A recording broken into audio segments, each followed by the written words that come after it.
Hello viewers, నేను Rohan. Welcome to social post. చట్టం మనం తప్పు చేసినా, మనకెవరిని ఇబ్బంది పెట్టినా, మనల్ని ఎవరైనా బాధ పెట్టినా చట్టం మనకి న్యాయం చేస్తుంది అనే ఒక నమ్మకంతో మనం ఈ సమాజంలో బతుకుతుంటాం. కానీ అదే చట్టం పొలిటీషియన్స్కి ఒక విధంగా, డబ్బున్నోళ్ళకి ఒక విధంగా, డబ్బు లేనోనికి ఒక విధంగా, సామాన్యుడికి ఒక విధంగా ఉంటుందా? అండ్ సమాజంలో ఎందుకు సామాన్యుడికి న్యాయం కరువు అవుతుంది? సామాన్యుడికి న్యాయం జరగాలంటే కొన్ని సంవత్సరాలు పడుతుంది. అదే పొలిటీషియన్స్కో, సెలబ్రిటీస్కో, డబ్బున్న వాళ్ళకో అయితే వెంటనే జస్టిస్ అనేది ఎలా లభిస్తుంది? అండ్ సోషల్ మీడియా యుగంలో మనం బ్రతుకుతున్నాం కాబట్టి సోషల్ మీడియా వల్ల ఇన్ఫ్లుయెన్స్ అయ్యి జడ్జెస్ కానీ లేకపోతే సమాజంలో ఉన్నటువంటి వ్యక్తులకు కానీ చట్టం మీద ఆ భయం, అవగాహన అనేది తగ్గిపోతుందా? దానివల్లే మర్డర్స్, మానభంగాలు, హత్యలు, హత్యాయత్నాలు అనేవి ఎక్కువ పెరిగిపోతున్నాయా? విడాకుల రేటు పెరగడానికి గల కారణాలేంటి? మెయింటెనెన్స్ ఇవ్వకపోవడానికి గల కారణాలేంటి? ఇవన్నీ ఈ వీడియోలో డీటెయిల్గా తెలుసుకుందాం. మనతో పాటు హైకోర్టు అడ్వకేట్ మహేష్ గారు ఉన్నారు, ఆయనతో మాట్లాడదాం. నమస్తే మహేష్ గారు. నమస్తే సార్. అంటే మనం చూసుకుంటే చాలామంది ఎమ్మెల్యే కొడుకులు రీసెంట్గానే ఒక BJP MLA or something MP north ఇండియాలో ఆల్మోస్ట్ అరౌండ్ 12 to 20 మెంబర్స్ మైనర్స్ని అబ్బాయి రేప్ చేశాడు. అది రీసెంట్గా వైరల్ అయింది న్యూస్. వైరల్ అయిన తర్వాత ఇంకొన్ని రోజులు సోషల్ మీడియాలో మాట్లాడుకుంటారు, అసలు ఆ అబ్బాయిని జైల్లో పెట్టారా, లేకపోతే శిక్ష పడిందా, ఇంకొకటి ఏమైనా అయిందా, బయటకు వచ్చాడా అనే విషయం నెక్స్ట్ టైం తెలియదు. ఎందుకంటే ఒక పొలిటికల్ లీడర్కి సంబంధించినటువంటి కొడుకు కాబట్టి. సో ఇట్లాంటివి కేసెస్ నాట్ ఓన్లీ అక్కడ కాదు, ఇక్కడ మనము లాస్ట్ టైం కూడా మనం డిస్కస్ చేసిన కేసు ఏంటంటే కర్నూలు సంబంధించిన అమ్మాయి కేసు, హాస్టల్లో సుగాలి ప్రీతి కేసు. ఇలాంటివన్నీ ఎక్కడ శిక్షలు పడుతున్నాయి వాళ్ళందరికీ? సో మీరు చూసినట్టయితే జనరల్గా సోషల్ మీడియాలో పోస్ట్ చేసే information is different from the record which is having with the police. అంటే పోలీసులు ఇఫ్ ఇన్ కేస్ ఇనీషియల్గా ఒక ఎఫ్ఐఆర్ రిజిస్టర్ చేస్తే ఆ ఎఫ్ఐఆర్లో ఉన్న కంటెంట్ని బేస్ చేసుకుని వాళ్ళు సర్కమ్స్టాన్షియల్ ఎవిడెన్స్ అనేది గ్యాదర్ చేసుకుంటూ ఉంటారు. అంటే లైక్ ఎగ్జామినింగ్ ఆఫ్ విట్నెసెస్.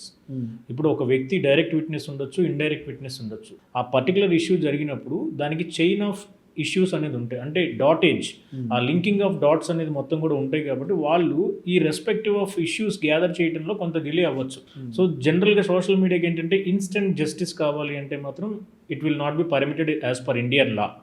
ఎందుకని ఇప్పుడు ఒక మనిషి మీద మనం ఒక ఎలిగేషన్ పెట్టి like murder or rape or some trespass or criminal attitude, so ఇట్లాంటివి జరిగినప్పుడు దాన్ని సబ్స్టాన్షియేట్ ఎవరు చేస్తారంటే it is the duty of the police officers. So irrespective of political issues, అంటే లైక్ ఎమ్మెల్యేస్ అన్నవ్వండి, ఎంపీస్ అన్నవ్వండి, ఎవరైనా కానివ్వండి. So police are doing the duty or not? First of all we have to think it. So police చేయాల్సిన duty investigating officer డెఫినెట్గా ఆయన చేస్తున్నారా లేదా. So if there is any laches, అంటే దాంట్లో కనుక సరిగ్గా ఇన్వెస్టిగేషన్ జరగట్లేదు అని మనకు అనిపిస్తే డెఫినెట్లీ వీఆర్ హ్యావింగ్ ఆప్షన్. అంతే తప్ప ఇన్స్టెంట్ జస్టిస్ కావాలి, ఇతను చంపాడంటే ఇతనే చంపాడని ప్రూఫ్ ఏంటి? కోర్టుకు కూడా కావాల్సింది not only oral evidence, a documentary evidence should be there. So అట్లా జరిగింది అని చెప్తుంటే ప్రీవియస్గా వాళ్ళిద్దరి మధ్యలో ఏదైనా ఇష్యూస్ జరిగినవా? సో ఇదంతా lengthy procedure sir. Instant justice జరగడానికి లేదు. ఈవెన్ సుగాలి ప్రీతి కేసు కూడా there is lot of evidence. So whether there is any tamper of evidence or there under not చూసుకోవడానికి court is there.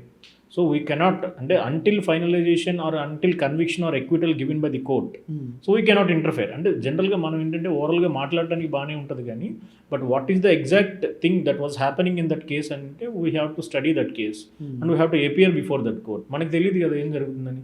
So digital మీడియాస్లో ఏంటంటే some what knowledge ఉన్న వాళ్ళు ఒక post పెడతారు అంతే.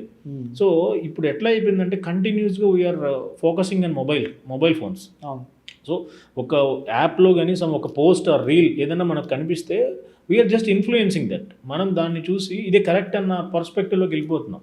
నా పర్సెప్షన్లో నేను జనరల్గా నేను చాలా కేసెస్ చూస్తాను కాబట్టి I know that it is not true or false అనేది నాకు తెలుస్తుంది.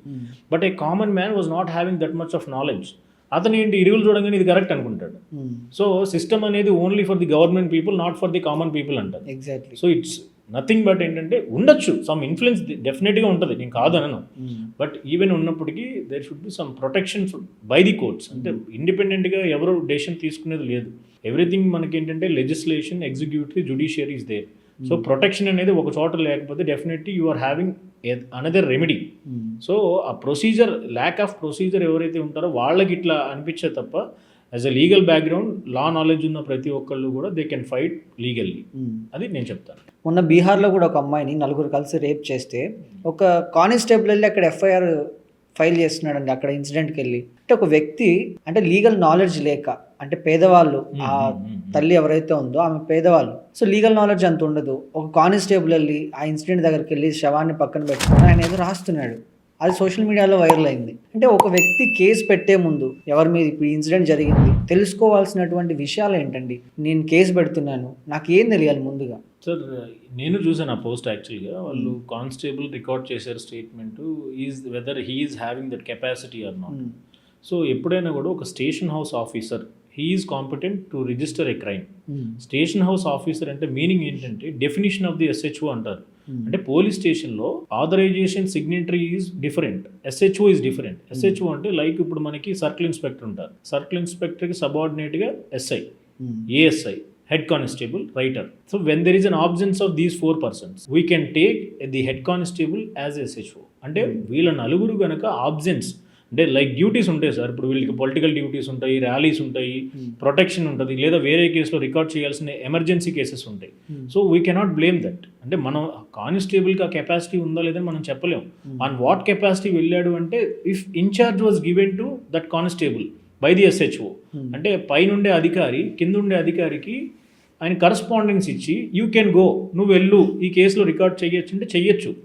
So official capacity single person single person వెళ్ళొచ్చు.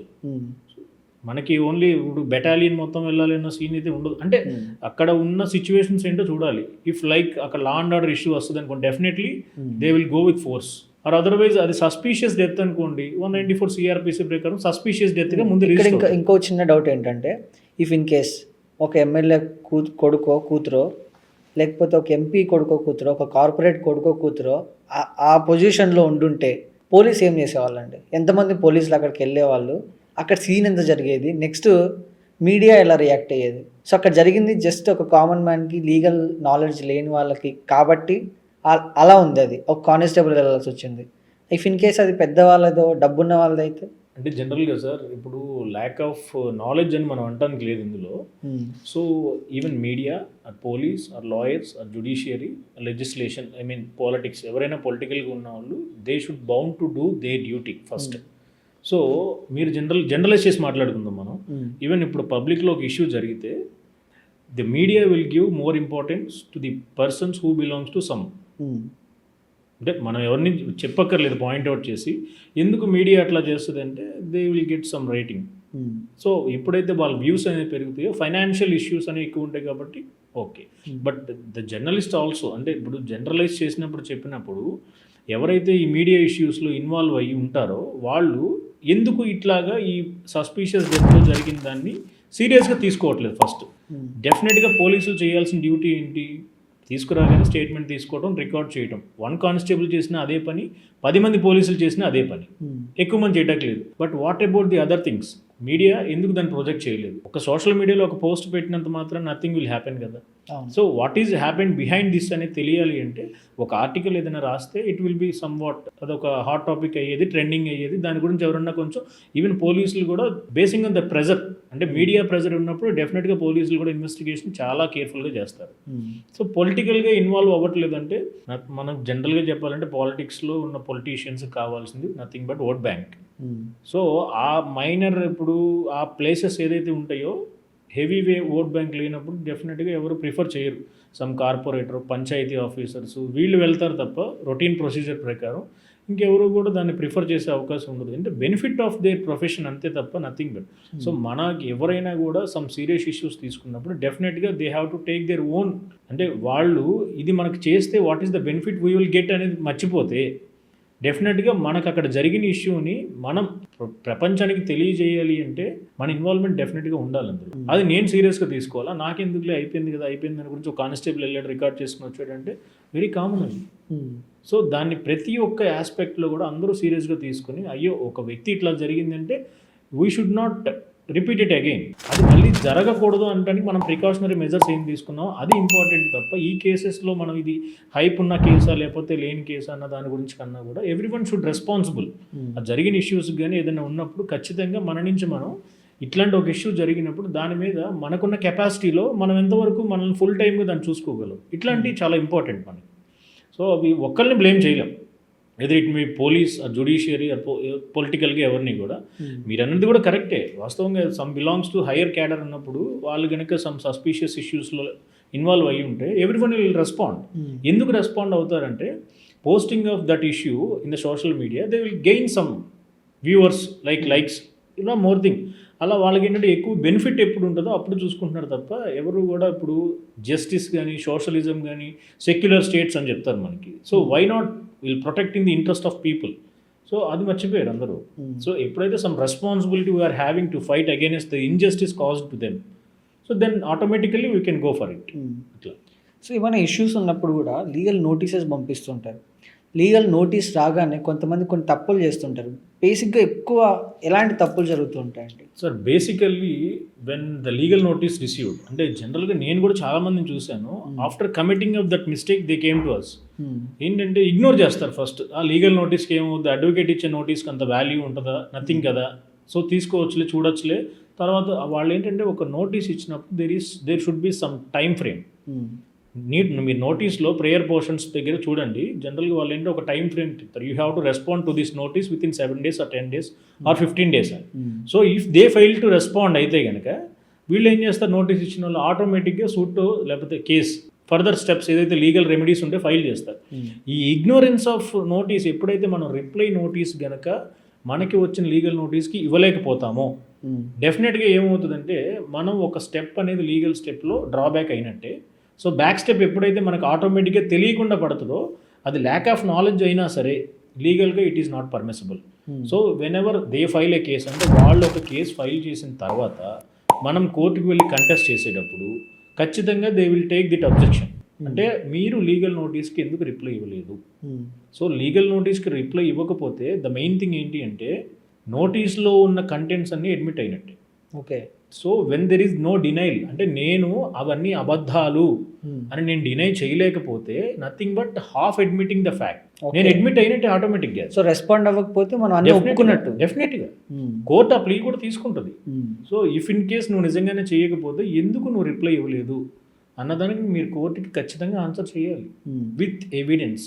ఓకే. సో జనరల్గా ఏం చేస్తారంటే ఇంటెన్షన్ టు డ్రాగ్ యూ అంటే మిమ్మల్ని ఖచ్చితంగా ఆ ఇష్యూలోకి లాగాలి అని ఎవరైనా అనుకున్నప్పుడు మీకు నోటీస్ ఇస్తారు. వాళ్ళు ఏం చేస్తారు, చాలా తెలివిగా రిజిస్టర్ పోస్ట్ చేసి మీ కరెక్ట్ అడ్రస్ ఎక్కడ ఉంటారో అక్కడికి ఇస్తారు.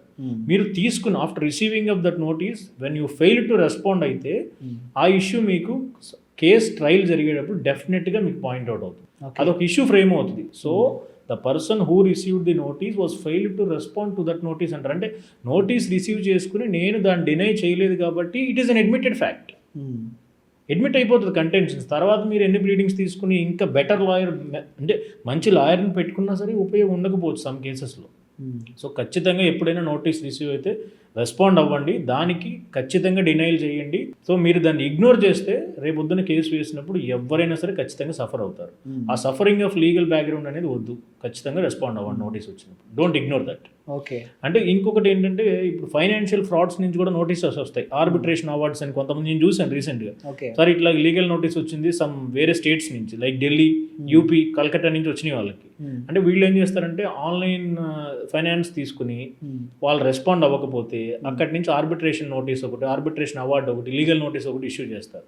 ఇట్లాంటి వాటికి రెస్పాండ్ అవ్వచ్చా అని అడుగుతున్నారు. సో ఇట్లాంటి notices are different from regular notices. ఇది మీరు తీసుకున్న ఫైనాన్స్ కోసం కంపెనీ ఒక అడ్వకేట్ని ఎంగేజ్ చేసుకోవడం వాళ్ళ నుంచి వచ్చే notice. Whether that notice is genuine or not అనేది మనం చూస్తే కనుక చెప్పలేము. సో మీకు లీగల్ నాలెడ్జ్ ఉండదు కాబట్టి మీరు చూసి దాన్ని ఇగ్నోర్ చేస్తే రేపొద్దున అది ఇంకో పెద్ద ఇష్యూ అవ్వచ్చు. ఈవెన్ ఇందాక మొన్న ఒక కేసులో కూడా ఇట్లాగే నెగోషియబుల్ ఇన్స్ట్రుమెంట్ యాక్ట్ అంటే చెక్ బౌండ్ కేసెస్లో అతను ఎక్కడో ఒక చెక్ అనేది ఫోర్జరీ సిగ్నేచర్తో ఇతని సిగ్నేచర్ ఫోర్జరీ చేసి కోర్టులో క్లెయిమ్ చేశాడు. ప్రయర్ టు దట్ నోటీస్ ఇచ్చాడు, ఇతను ఇగ్నోర్ చేశాడు ఆ నోటీస్ని. ఇప్పుడు ఎన్బిడబ్ల్యూ ఇచ్చారు అంటే నాన్ బెయిలబుల్ వారెంట్ ఇచ్చారు అక్కడ. ఇతను వెళ్ళకపోతే పోలీసులు వచ్చి అరెస్ట్ తీసుకెళ్ళిపోతారు. సో అట్లాగే ఇగ్నోర్ చేయొద్దు. అంటే నాలెడ్జ్ లేకుండా మీరు ఇగ్నోరెన్స్ చేస్తే అది మీకు రేపొద్దున ఇబ్బంది అవ్వచ్చు.